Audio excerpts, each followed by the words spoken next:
Question that I have for you today, Mel, is what do you think women should stop doing immediately at work? If there was one thing that a woman should do differently at work or stop doing, what would that be? Well, a lot of people are going to hate to hear this, but one thing that women must stop doing at work is when you're sitting in a meeting, do not take notes. And there's a number of reasons why. First of all, when you're in meetings with your colleagues and with your bosses, that's a very visual place to be. And if you're the one person sitting there scribing down everything and transcribing the meeting, visually you look like you're the secretary. Right. And so I know that's not what you're doing. I know most women are taking notes because they're very conscientious and they want to go back and look at their notes again when they get back to their desk and make sure that they've got everything from the meeting and they know what to do in terms of follow-up and what they've actually promised that they're going to do. But in a visual setting like that, if you're the one taking notes, that is not a powerful visual example to give. Secondly, if you're busy taking notes, you're not paying attention to the meeting. You're paying attention to getting every single word. And you know what that means? If you're busy taking notes, you're actually not listening, and you're not listening for a chance to contribute. One of the reasons why women don't speak up in meetings, one of the many, is because they're busy focused on taking down what's being said instead of sitting in the meeting and listening and being ready to contribute. So if there's one thing that you could do today immediately is stop taking notes in meetings. What do you think that the impression would be of women in the workforce, women in a meeting, if they did that one single thing? Well, it's all the small stuff that adds up over time. And what you want to ask yourself is, are you somebody at work that's a contender? Are you there to compete? Are you somebody that has a reputation, that is an expert in your subject matter, that's known for getting things done, that when you walk into the room, they're like, oh, here comes Jamie. She's going to have something to say. Or are you a helper? Are you somebody that's there at the office to help out? Now, helping's not bad, but the problem for a lot of we women is that we tend to do a lot of work that's invisible behind the scenes, whether it's taking the notes or whether it's organizing various functions at work, working on projects that have to do with culture, and mentoring people behind the scenes. Those are all very important. However, they don't impact the bottom line. And they're also not things that you're being visually recognized for. Nobody's seeing you staying late mentoring somebody, so you're not getting credit for it. So what you need to start thinking about is, what is the work that you're focused on? And is the work that you're focused on work that a helper does or work that a contender would do? That's incredibly helpful. What else do you think that women should be doing to further enhance their visibility in the workplace? Well, one of the things that's very important, there's actually two. The first thing that you can do is you can be asking for assignments that are above your level. So there's work that you do at your level, and then there's work that you do above your level. And the only way that you're going to be promoted to do work above your level is A, if you can demonstrate that you're capable of doing the work at your level, and B, if you are proactive in seeking out opportunities that expand your capability and give you a chance to work above the level that you're at. The second thing that you need to do, and this may sound a little weird, is you need a male sponsor. And one of the reasons why this is so important is because the fact is that the majority of senior level meetings are dominated by the male leadership. Right. That's not necessarily a bad thing. It just is what it is. Right. And so what you need to do is forge relationships with just one. All you need is one.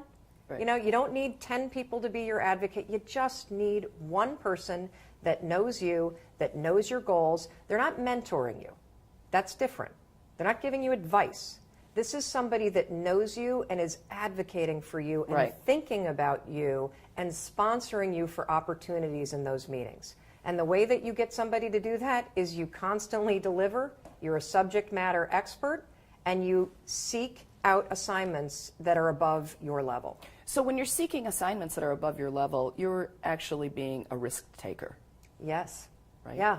There's an interesting set of research. Sheryl Sandberg, of Facebook, and actually Adam Grant, who is one of the most renowned professors at Wharton, really young guy, highest rated. They've been writing this big series in the New York Times about women and work.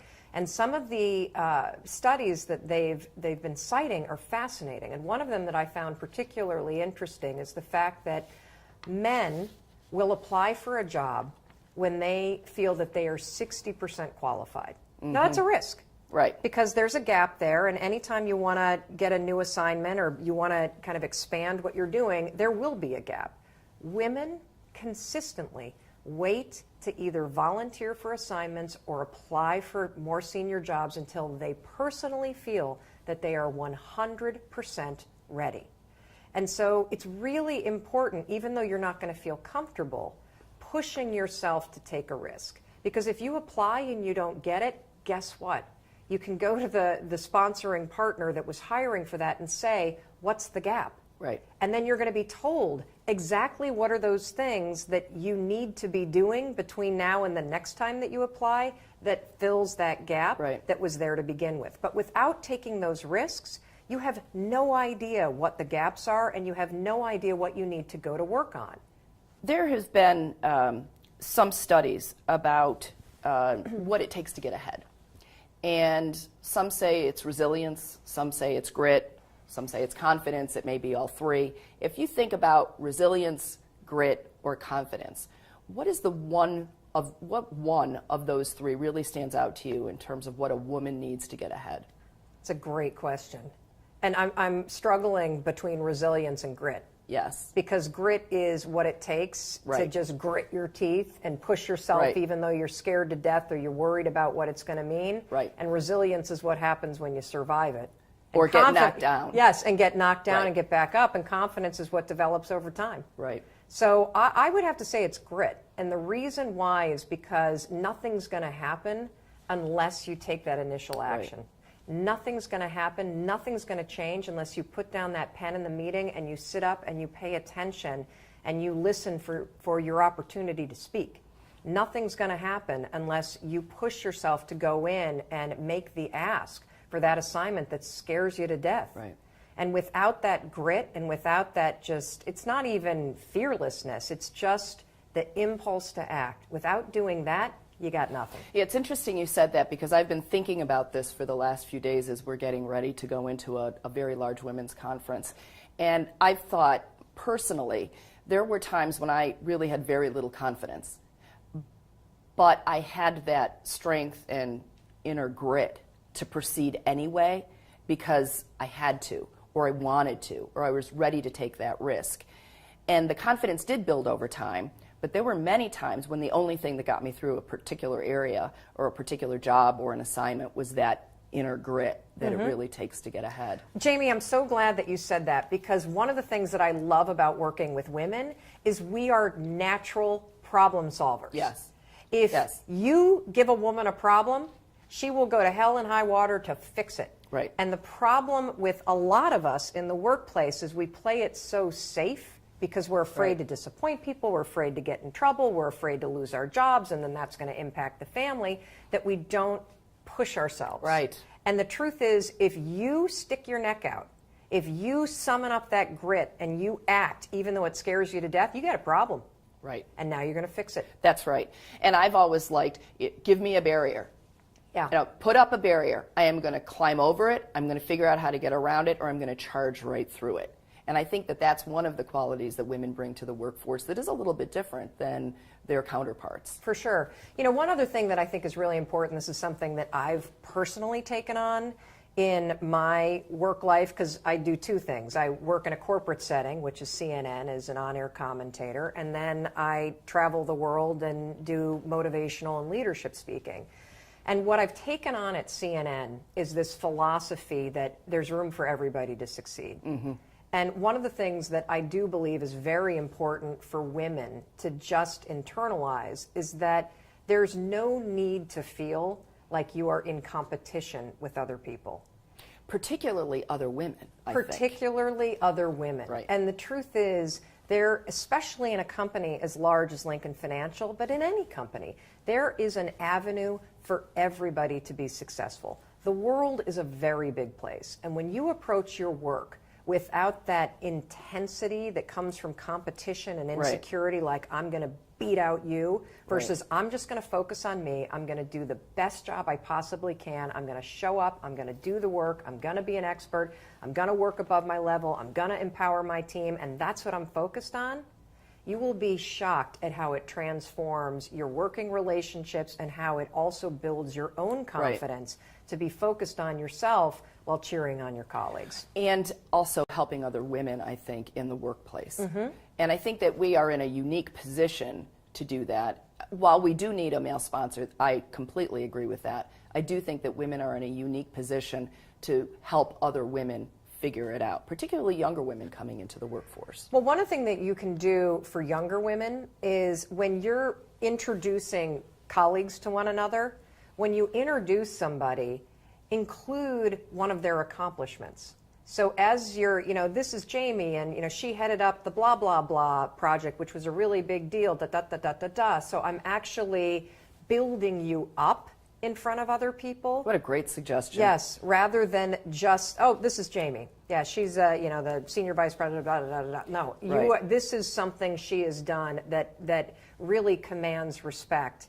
And by doing that, I've just built you up, and I've created a way in which this other person is going to listen to you differently. Right. That's a tremendous point, and I think that I'm going to incorporate it immediately. Do you have any other advice for women to take charge of their futures? Plan.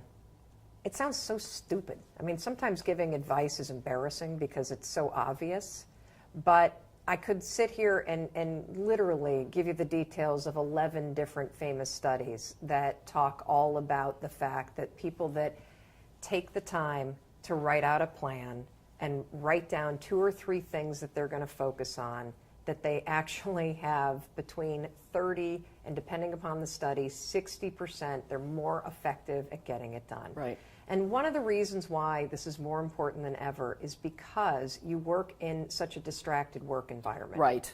So if you're going to do something, so let's just give everybody the assignment. What are 2 things that you're going to do this year to raise your leadership game? What are you going to do to be a contender? And it could be that you're going to adopt a certain kind of mindset. It could be that they're going to stop taking notes in meetings. It could be that you're going to volunteer for certain assignments. It could be that you're going to take a course that ramps up certain skills that you know are a deficiency. You need to post that somewhere in your work environment so that visually you are reminded, because you'll forget. And if you were to do just that, pick 2 things that are going to amp up your leadership game and post some sort of visual cue, you will be more likely to change, and you'll be more likely to be more effective. What's so interesting about that is it is simple, but we would never work without a business plan. Never. We would never embark on any projects without a project plan. And yet we embark on our careers without that kind of plan in place. The other thing that I think is very important for women to do, and executives everywhere to do, is you need to ask yourself, am I working on the right stuff? And by stuff, what is important to Lincoln Financial and Lincoln Financial's bottom line, very different than what you might be working on. And there's no way that you're going to get promoted, and there's no way that you're going to be tapped for leadership roles unless part of what you're focused on in your day-to-day work is something that your company truly cares about. And if you're not working on the stuff that your company cares about in terms of their goals for this year, you need to figure out how to diversify your workload so that you are. Right. And stand up and be counted. Yes. So Mel, thank you so much for the opportunity that we've had to speak with you today. Thank you for being here with us, and thank you for sharing your wisdom. Awesome. Well, thank you for having me.